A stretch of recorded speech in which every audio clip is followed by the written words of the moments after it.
Ya presenta cuantos magarekomendasyon el chairman del ad hoc committee na Consejo Local Enantes Aga sobre el propósito transferida del Maga Tienda de Flores desde Alina San Jose para nabagsakan complex na Santa Cruz. El Consel Jimmy Villaflores el quien encabeza con el comite.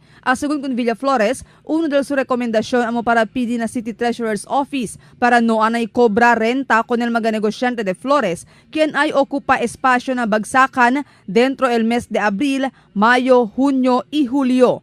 Según con Villaflores, por causa kay mismo mga negosyante, amo el quien ay gasta para planta di ila kaday cual stalls. Ya pidi también el Comite na City Licensing Office para permitía con estos mga negosyante para saka business permit sin multa.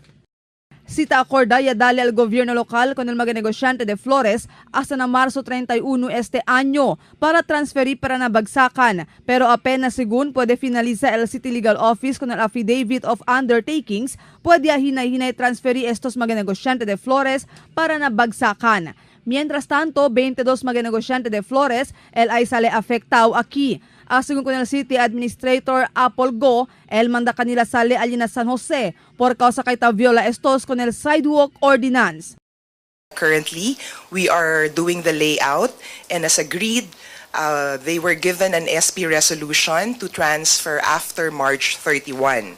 However, the 12 stalls were already dismantled in demolition operations last week for violation of City Ordinance 240, otherwise known as the Sidewalk Ordinance. Marifita Mayo, Dateline Sambuanga.